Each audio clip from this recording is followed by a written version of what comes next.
Hello guys अस्सलाम वालेकुम। मैं अपने सोलर प्लेट वाली मोटर लेंदा पी हाँ। आओ जी लैंड सीधी करनी है। लैंड सीधी करते ते उस तो बाद सुराख मरिंदा पी सुराख मारते उत्ते मोटर फिट हो सी ते जिमें जिमें मोटर फिट हो सी जिमें सुराख बक्से जिमें लैंड सीधी हो सी मैं तुम्हें दिखा दे भाई ऐ तुस अपनी मोटर दी कर सकते हो। अगर कोई अपनी मोटर दी करना चाहता तो वह कर सकता है जिस तरह जिमें मैं करेंदा पे मैं अपनी मोटर दी आप सैटिंग की है। सारी लैन ही आप सीधी की है। तुस वेख लियो मैं तुम्हें वीडियो सारी विखा देसा फुल लोग विखिया ते हुण मैं लैन सीधी करदा पी हाँ। लैन सीधी करते ते बाद मोटर लग सी मोटर तो बाद इलैक्ट्रीशियन सद लैसा इलैक्ट्रीशियन तो बाद तारा लाई सी तारा लाते ते मोटर दूसरा चालू हो जासी ते सारा फुल व्लॉग विखिया मेहरबानी थोड़ी ते मेरा फुल व्लॉग वेखे करो। मैं थोड़े वास्ते बहुत अच्छा व्लॉग लै आना ते हुण मैं लैन सीधी करा सुराख वाग है सुराख उत्ते मोटर आ गया। मोटर दे तलू 4 पैर होंदे 4 पैरां दे सुराख मारने होंदे। पिंसल होवे पिंसल मेरे को लाई खाना ते हुण मैं लैन सीधी करेंदा पी गोटी धागा लै लैना धागा उधर रख चलना इधर रख चलना ते आ लैन मैं सीधी करदा पी। लैन सीधी हो गई है इत्थे बिल्कुल फिट है लैन मेरी मोटर दी तुस अज वेख सो लैन फिट हो गई है। हुण उस तो बाद मैं गोटी नवाल दिता धागे हुण पट्टा वेख लियो पट्टा ही बिल्कुल सही है जे थोड़ा जिहा ढिला है ना तां वास्ते ते हुण मैं मोटर दे पैरां दे सुराख मरिंदा पी हाँ। सुराख मारते ते उत्ते मोड़ फिट हो जासी काबले लग से ना 4 सुराख भाग गए 4 सुराख मरने होंगे 4 मरिंदा पी एक भाग गया अल्लाह खैर रखे 3 बाकी रह गए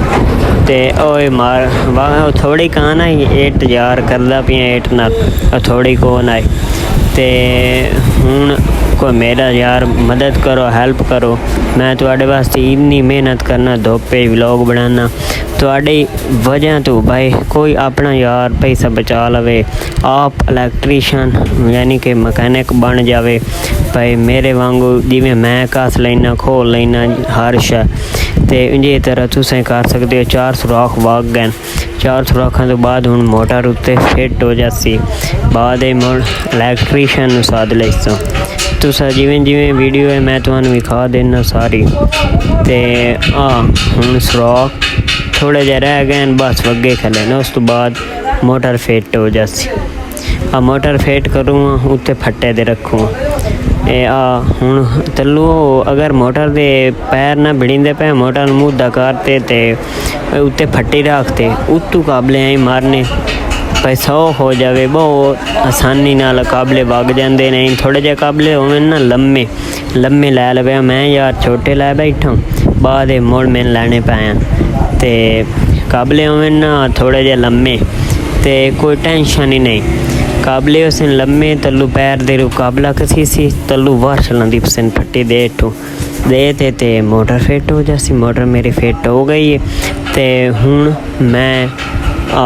इलैक्ट्रीशियन सदन जावना मोटर फिट करते ते बाद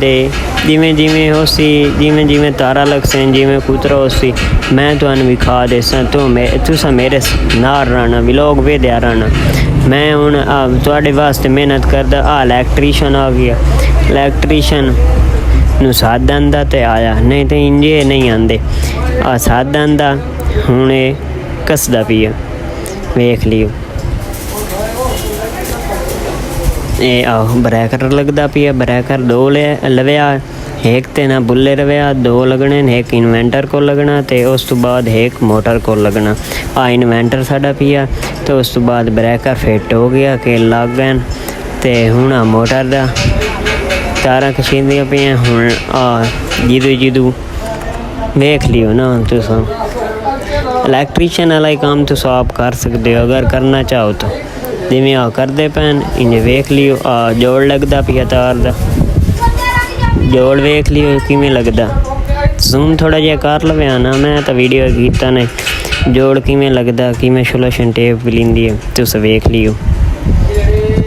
ते स्वाद होरी लगे हुण कसन। मोटर फिट हो गए, कुतरा माशाल्लाह बहुत कर रही है अच्छा, तेज़ बहुत चली खड़ी, बहुत तेज़ चलती है मोटर, वेख लियो। ते तुहाडी दुआ चाहिए अगले व्लॉग मिलसा।